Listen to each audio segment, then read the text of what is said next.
Doctor Mujahidul সাহেব, করণীয় medical Tripura state কমিটির অন্যতম সম্পাদক মোহাম্মদ জাকির হোসেন সাহেব,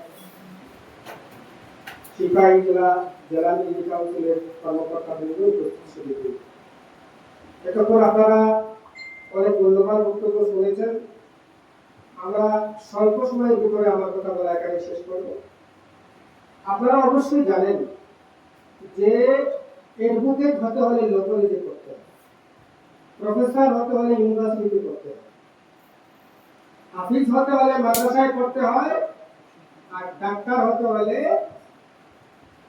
মেডিকেল কলেজে করতে হয়। এটা জানেন তো?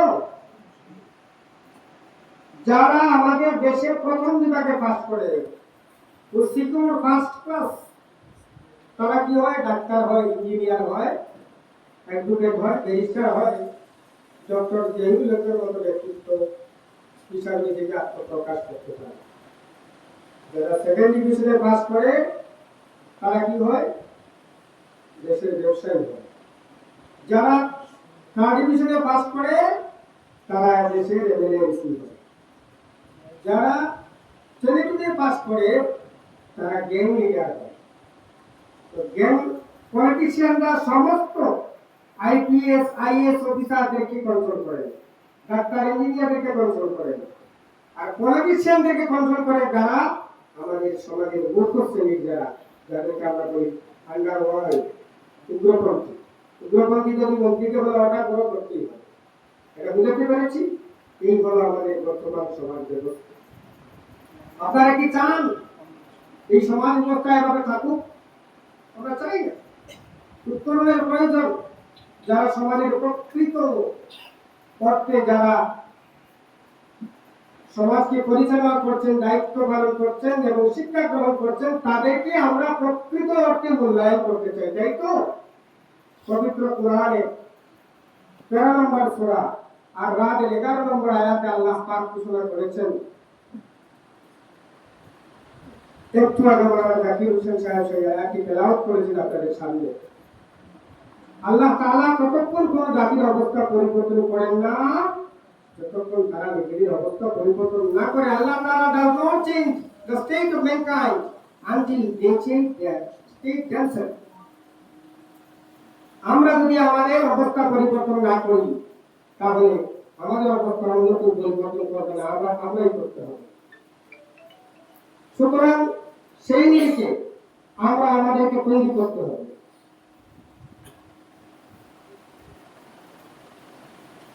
তো এর জন্য জাগরণের প্রয়োজন।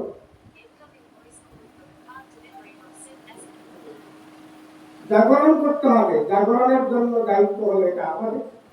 সুধীবৃন্দ, আপনারা জানেন যে সর্বভারতীয় স্তরে একটা সংগঠন আছে যাকে অল ইন্ডিয়া মুসলিম পার্সোনাল ল বোর্ড বলা হয়, যেটা আমাদের মুসলিম সমাজের রক্ষা কবচ, যেটা আমাদেরকে প্রোটেকশন দিয়ে যাচ্ছে সর্বভারতীয় স্তরে।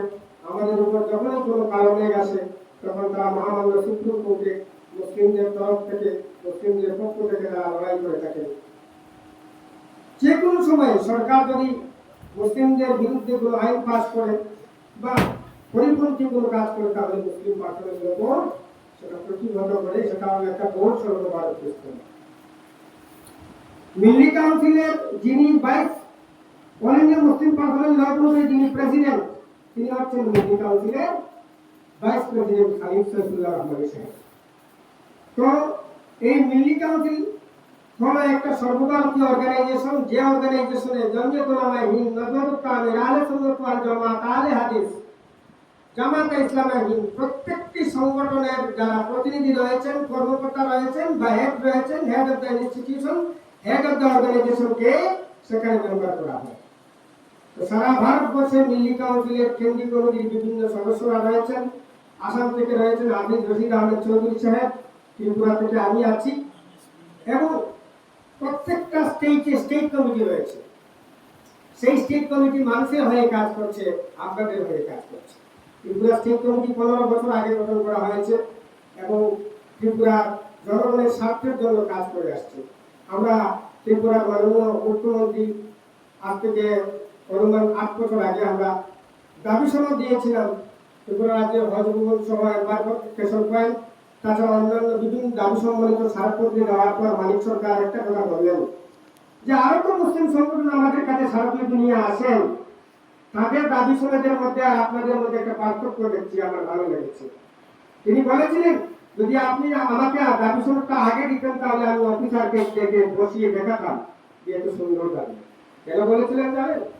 Milli council is working for the human being. প্রতিটি মানুষের জন্য মিল্লি কাউন্সিল কাজ করে, শুধুমাত্র মুসলিমদের আপলিফমেন্টের জন্য নয়।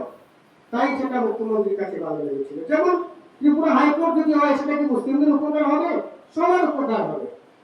আজকে হজ ভবন হয়েছে, এটা ঠিক আছে, মুসলিম সম্প্রদায়ের মানুষের জন্য উপকার হয়েছে। রাস্তার জন্য দাবি দিয়েছিলাম, মেডিয়েশন পয়েন্টের জন্য দাবি দিয়েছিলাম। সুতরাং মিল্লি কাউন্সিল হচ্ছে সাম্প্রদায়িক সম্প্রীতি রক্ষা করে সমাজের উন্নয়নের জন্য কাজ করে থাকে। এটা বোঝাতে পেরেছি? এখানে মাওলানা জাকির হোসেন সাহেব very beautifully described and he stated that পবিত্র কোরআনের একটা আয়াত তিলাওয়াত করেছেন, হয়তো উনি বলেননি, যদি অনুমতি দেন তাহলে অর্থ দান বলতেছেন। পবিত্র কোরআনের 3 নম্বর সূরা, সূরা আলে ইমরান 103 নম্বর আয়াত, ওয়াতাসিমু বিহাবিল্লাহি জামিআন ওয়া লা তাফাররাকু। আল্লাহ পাক ঘোষণা করছেন, অত্যন্ত গুরুত্বপূর্ণ কথা আল্লাহ পাক বলেছেন যে তোমরা আল্লাহর রশি যেটা সেটাকে শক্ত করে দাও। ডোন্ট ডিভাইড ইয়োরসেলফ, তোমরা পৃথক হও। সবাইকে একত্রিত হওয়ার কথা সেখানে বলা হয়েছে।